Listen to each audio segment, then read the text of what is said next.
Joy TV நேயர்களுக்கு கர்த்தரின் விடுதலை ஊழியத்தின் சார்பாக நான் வாழ்த்துக்களை தெரிவித்துக் கொள்கிறேன்.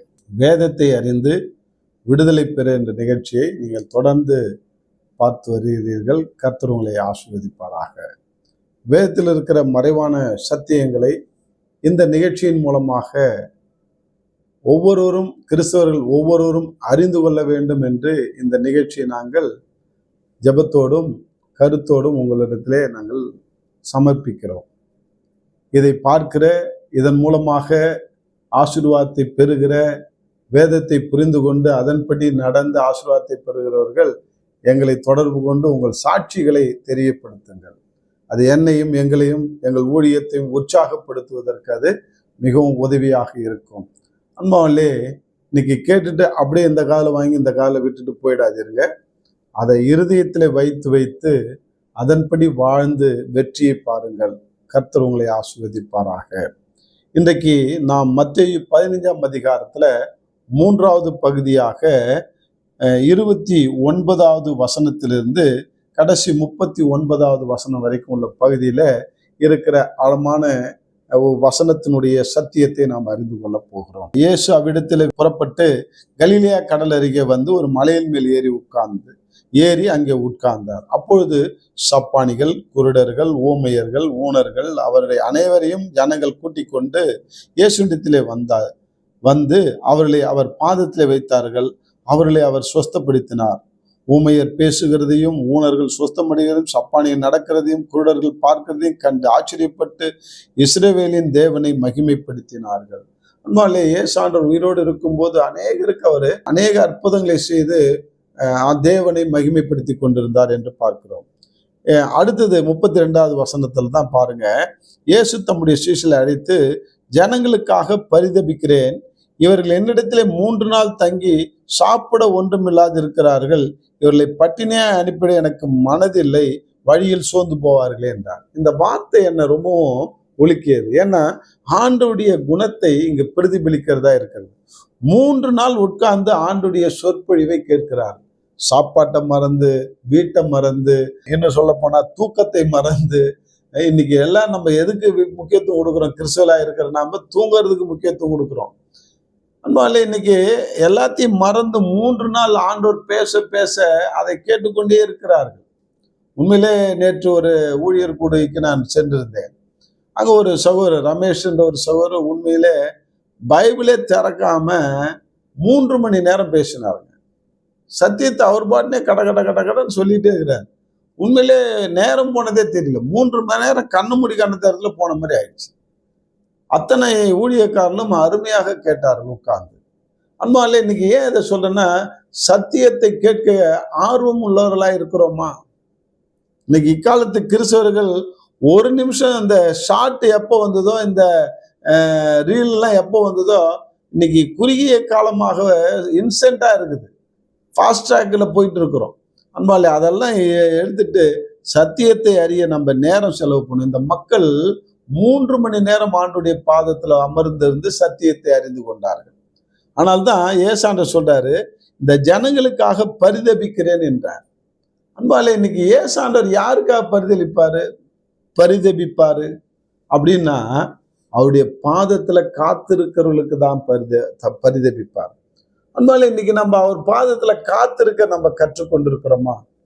ஏதாவது பிரச்சனை வந்தா இன்ஸ்டன்டா ரெமெடி தேடுறதை தான் நம்ம தேடுறோம். மனுஷனை போய் நாடுறோம், நம்முடைய சுய புத்தியை நாடுறோம். மற்றபடி எப்படியோ அதுக்கு தீர்வு காணுறதுக்கு உடனே நம்ம என்ன செய்யறோம்? முயற்சி செய்யறோம். ஆண்டுடைய பாதத்துல அமர்ந்திருக்க கற்றுக்கொண்டால் எவ்வளவு நலமா இருக்கும் அன்பாலே. கொஞ்சம் யோசிச்சு பாருங்க. எனக்கு நிறைய பிரச்சனை வந்தது. நான் தாவீது கிட்ட தான் கத்துக்கிட்டேன்.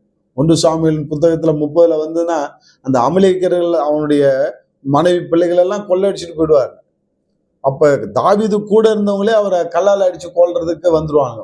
ஆனா அவர் கர்த்தருக்குள் தன்னை திடப்படுத்தி கொண்டு ஆண்டுடைய சமூகத்துல போய் உட்கார்ந்தாருங்க. அதனால உனக்கு நெருக்கம் வருதா, பிரச்சனை வருதா, உனக்கு வியாதி வருதா, உனக்கு கடன் பிரச்சனை, கடன்காரன் இருக்கிறாங்களா, இன்னைக்கு பலவித சோதனையில் நீ அகப்பட்டு இருக்கிறாயா, அது என்னவோ எனக்கு தெரியாது. இன்றைக்கு ஆண்டவர் உன்னோட பேசி கொண்டிருக்கிறார்.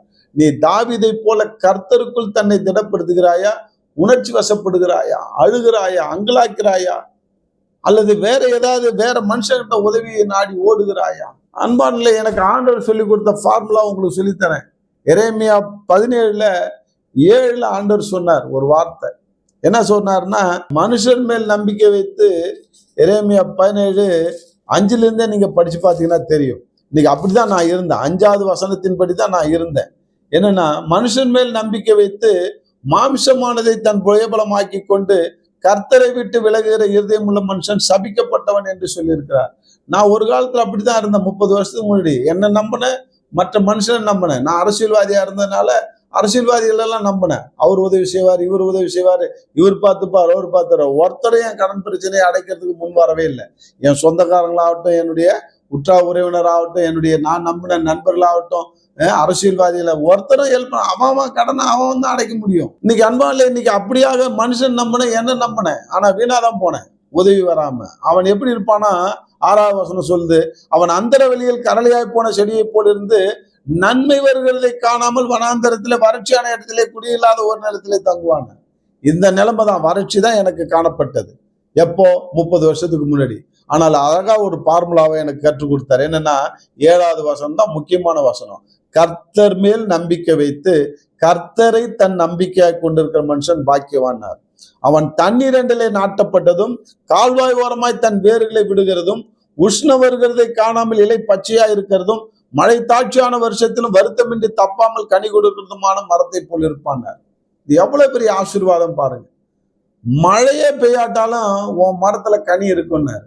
இன்னைக்கு இதை கேட்டுக்கொண்டிருக்கிற அன்பு சகோதரனே, சகோதரிய, நீ மட்டும் இந்த ஃபார்முலாவுக்கு ஒழுங்கா கீழ்ப்படிந்தன்னு வச்சுக்கோ, ஆண்டவர் உன்மேல மனதுருகி மழையே இல்லாட்டாலும் உன் வாழ்க்கையில ஆண்டவர் செழிப்பை கட்டளையிடுவார். என்ன செய்யணும்? அதுக்கு மனுஷன் நம்பக்கூடாது, நம்மள நம்பக்கூடாது, செல்ஃப் கான்பிடன்ஸ்ல இருக்காத, சுய நம்பிக்கையில இருக்காத, நீ மனுஷனை நம்பாத. எல்லாம் நாசில சுவாசம் உள்ள மனுஷனை நம்புவதை காட்டிலும் கர்த்தரை நம்புவது சிறந்ததுன்னு சொல்லுது வேதம். அப்ப இங்க என்ன சொல்லி தராரு? கர்த்தர் மேல் நம்பிக்கை வைத்து. எல்லாருமே ஏசாமியை தான் நம்புறோம். காலையில எழுந்திரிச்சு ஏசாமி கிட்ட தான் ஜெபம் பண்றோம். ஆனா டைம் ஆவ மனுஷனையும் மற்றவங்களையும் நம்மளையும் நம்பிட்டு ஓடிட்டு இருக்கிறோம். டாக்டரை நம்புறோம், மற்ற பைனான்ஸ்காரன் நம்புறோம், கடன் கொடுக்குறோன்னு நம்புறோம், இன்னைக்கு அநேகரை நம்புறோம் மனுஷனை. அன்பாவிலே, இன்னைக்கு அதெல்லாம் பண்ணாத. கர்த்தர் மேல் நம்பிக்கை வச்சியா, கர்த்தரையே நம்பி உட்காந்துட்டு, நான் உன்னை பார்க்குறேன், நான் உன்னை ஆசீர்வதிக்கிறேன்.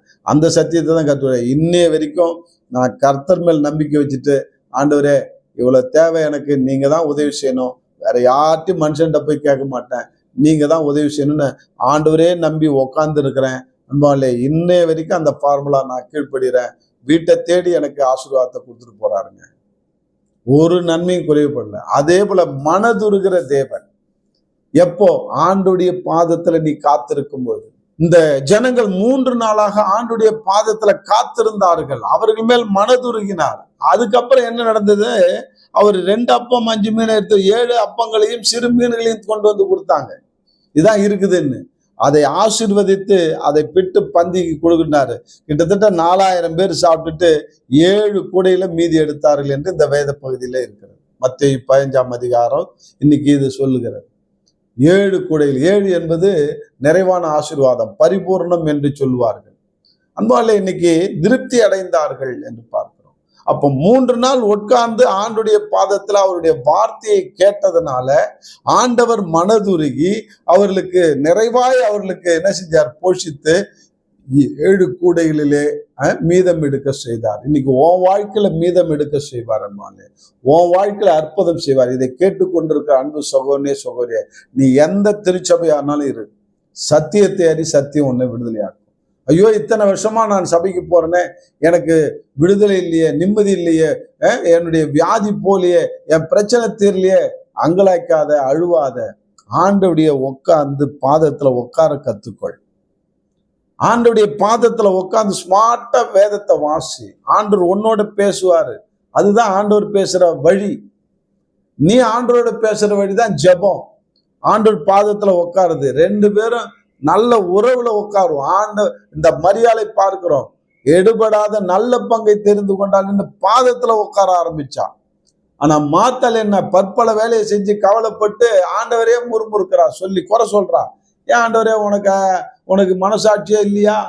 என் தங்கச்சிட்ட உட்காந்து நீங்க பேசுறதுக்கு தெரியுது, அவளை அனுப்பி எனக்கு வேலை செய்யறதுக்கு உதவி செய்யறதுக்கு சொல்லக்கூடாதா? இந்த மாதிரி புலம்புற அநேக தாய்மார்கள் உண்டு, அநேக சகோதரிகள் உண்டு. அன்பால் இதை கேட்டுக்கொண்டிருக்கிற நீ யாரா இருந்தாலும் சரி, புலம்புறதை விட்டுட்டு ஆண்டுடைய பாதத்துல உட்கார கத்துக்கோ. இந்த ஜனங்கள் 3 நாளாக ஆண்டவருடைய பாதத்துல உட்கார்ந்து அவருடைய வார்த்தையை கேட்டார்கள், ஆர்வமாய் கேட்டார்கள். பசிதாகத்தை மறந்தார்கள், தூக்கத்தை மறந்தார்கள், குடும்பத்தை மறந்தார்கள், எல்லாத்தையும் மறந்தாங்க. அதனால்தான் ஆண்டவர் மனதுருகி அவர்களுக்கு அற்புதம் செய்தார். அன்பாலே, இன்றைக்கு உன்னையும் என்னையும் ஆண்டவர் அற்புதம் செய்யணும்னு நினைச்சேன்னா ஆண்டோடைய சமூகத்துல உட்கா. இன்னைக்கு ஷார்ட் பார்க்கறது, இன்னைக்கு கூகுளை பார்க்கறது, இன்னைக்கு டிவியை பார்க்கறது, மற்ற இன்ஸ்டாகிராம்ல செலவு பண்ற நேரத்தெல்லாம் நீ ஆண்டோடைய சமூகத்துல உட்காந்து செலவு பண்ண ஆரம்பிச்சனா உண்மையிலே எவ்வளவு பெரிய ஆசீர்வாதம் இருக்கு அன்பு சகோதரனே. நம்ம இன்னைக்கு எதை செய்து கொண்டிருக்கிறோம்? ஆண்டவருடைய மெசேஜை கேட்க மாட்டோம். இன்னைக்கு என்னுடைய யூடியூப்ல நீங்க டேவிட் கேசவன்னு போட்டீங்கன்னா தெரியும், அல்லது எங்களுடைய எல்பிஹெச் பண்ருட்டி அப்படின்னு நீங்க போட்டீங்கன்னா என்னுடைய செய்திகள் வரும், என்னுடைய சாட்சி அதுல இருக்கு. கிட்டத்தட்ட 2.5 மணி நேரம் என் வாழ்க்கையில ஆண்டவர் செய்த அநேக அற்புதங்களை, என் வாழ்க்கையை எப்படி கடன் பிரச்சனை மீட்டெடுத்தார் என்ற அந்த காரியங்களை நான் விரிவாக நான் சொல்லியிருக்கிறேன். உட்கார்ந்து அமைதியா கேளு. அது கேட்டா உனக்கு எவ்வளவு பெரிய அற்புதம் நடக்கும் தெரியுமா உன் வாழ்க்கையில? அன்பாலே அதை கேட்க மாட்டோம், பொறுமை இல்லை. உடனே நமக்கு கிடைக்கணும், உடனே நமக்கு எல்லாம் கிடைக்கணும்னு சொல்லிட்டு இந்த ஃபாஸ்ட் ட்ராக்ல ஃபாஸ்ட் ஃபுட்ல போயிட்டு இருக்கிறதுனால தான் இன்னைக்கு பிசாசானவன் இன்னைக்கு கிறிஸ்துவர்களை வேகத்துல கொண்டு போய் விழ செய்கிறான் அன்பாலே. இன்னைக்கு அதனால்தான் சொல்றாரு, ஆண்டவருடைய சமூகத்திலே காத்திருக்க கற்றுக்கொள் என்று. இன்னைக்கு இந்த மத்தேயு 16ஆம் அதிகாரத்துல இந்த 32வது வசனத்தின் மூலமாக நாம் கற்றுக்கொண்டது என்னன்னாக்கா, அவர்கள் 3 நாள், இதனால 3 நாள் அவங்க எல்லாத்தையும் மறந்து அவங்க ஆண்டுடைய பாதத்துல உட்கார்ந்தாங்க. நான் ஜனங்களுக்காக பரிதபிக்கிறேன், இவர்களை பட்டினியா அனுப்பிட மனதில்லைன்றாரு. நிச்சயமா ஆண்டுகிட்ட வந்தவங்க வெறுமையா போனது இல்லைங்க. ஒரே ஒரு பணக்காரனை தவிர வேதத்துல அவனை மட்டும்தான் சொல்லுது, அவன் அப்படியே வசனத்தோட போனான். ஏன்னா அவன் இருதயம் எல்லாம் பணத்து மேல இருந்தது. அதனால மற்ற யாரும் வீணா போல. ஆண்டுகிட்ட வந்தவங்க ஒவ்வொருவரும் இன்னைக்கு ஆசீர்வாதத்தை பார்த்தாங்க. இன்னைக்கு நீ நான் ஏன் ஆசீர்வாதத்தை பார்க்கல? 10 வருஷம் கிறிஸ்துவனா இருக்கிறோம், 5 வருஷம் கிறிஸ்துவனா இருக்கிறோம், நான் சீனியர் ஆக்குன்றோம், 60 வருஷமா நான் பிறப்பிலே கிறிஸ்துவன் சொல்றோம். இன்னைக்கு நிம்மதி இல்லாம கிடக்குறோம். ஏன்? ஆண்டுடைய சமூகத்துல உட்கார்றதுக்கு நம்ம நேரம் கொடுக்கறது கிடையாது, அவருடைய வார்த்தையை புரிந்து கொள்றது கிடையாது. அன்பாலே, இந்த நிகழ்ச்சி ஏன் சொல்றேன்னா, ஆண்டுடைய வார்த்தையை வசனத்தை ஈஸியா நீ புரிந்து கொள்ளணும் தான் வேதத்தை அறிந்து விடுதலை பெறு என்ற நிகழ்ச்சியை நாங்க ஆரம்பித்தோம். அன்பாலே, இதை நீங்க தவறாமல் பாருங்கள். சண்டே ஞாயிற்றுக்கிழமையில 5:45 to 6 ஒலிபரப்பு வருது. இந்த ஒலிபரப்பு அதை நீங்க உட்கார்ந்து பாருங்க, சத்தியத்தை கற்றுக்கொள்ளுங்கள். சத்தியம் உங்களை விடுதலையாக்கும். எந்த ஒரு மனுஷனோ, எந்த டினாமினேஷனோ, எந்த சபையோ, எந்த ஃபாதரோ அல்லது பாஸ்டர்களோ நம்மளை விடுதலையாக்க முடியும். ஆனா அவங்களாம் தேவை, சபை கூடுதல் அவசியம். நான் எந்த பாஸ்டர் நான் மட்டமா பேசல, எந்த திருச்சபை நான் மட்டமா பேசல. திருச்சபைக்கு எல்லாத்துக்கும் தலைவர் யாருன்னா, தலை யாருன்னா இயேசுதான். நம்மெல்லாம் அவருடைய தொண்டர்கள். ஆனா அதை நாம் முக்கியத்துவப்படுத்தி அதன் மூலமாக நாம சத்தியத்தை அறிந்து கொள்ள ஆர்வப்படுவோம். இன்னைக்கு சத்தியத்தை உட்கார்ந்து கேட்போம், சத்தியத்தை உட்கார்ந்து ஆராய்வோம். நீ உட்கார்ந்து ஆண்டோடைய பாதத்துல உட்கார்ந்தாலே உனக்கு ஆண்டவர் என்ன செய்வார்? அற்புதம் செய்வார். இன்னைக்கு மனதுருகிற தேவன் இன்னைக்கு நமக்காக மனதுருக போகிறார். இன்னைக்கு யாரெல்லாம் எந்தெந்த பிரச்சனையில இருக்கிற உங்களுக்காக நான் ஜெபிக்க போறேன். இன்னைக்கு ஒப்பு கொடுப்போம், ஜெபிப்போம். கர்த்தர் உன் மேல மனதுருகி ஆண்டவர்கிட்ட நீங்க பொருத்தனை பண்ணுங்க. ஆண்டவரே, நான் உனக்கு நேரத்தை செலவு பண்றேன், நான் உன் பாதத்துல உட்காடுறேன், உன்னுடைய அதிசயத்தை நான் பார்க்கறதுக்கு உன் பாதத்துல உட்காரன்னு சொல்லி ஒப்பு கொடு. கர்த்தர் தாமே உதவி செய்வாராக. ஜெபிப்போம். அன்பின் தகப்பனே, நன்றியோடு துதிக்கிறோம். இந்த வேதத்தை அறிந்து விடுதலை பெறு என்ற நிகழ்ச்சியை ஒவ்வொருத்தரும் பார்த்து கொண்டிருக்கிற அன்பு சகோதரர்களுக்காக நான் ஜெபிக்கிறேன். ஆண்டவரே, இந்த நேரத்துல அவங்க ஒப்பு கொடுக்கும் போது உங்களுடைய அற்புதம் அதிசயம் நடக்கட்டும். ஆண்டவரே, அவர்கள் உங்களுடைய பாதத்துல உட்கார்ந்து ஆண்டவரே உங்களுடைய அதிசயத்தை அற்புதத்தை ருசித்து பார்க்க உதவி செய்யும். அப்படியா செய்ய போறீங்க. நன்றி. இயேசு கிறிஸ்து நாமத்தை ஜெபிக்கிறேன் சொல்ல தகப்பனே. ஆமேன். God bless you, அன்பானே.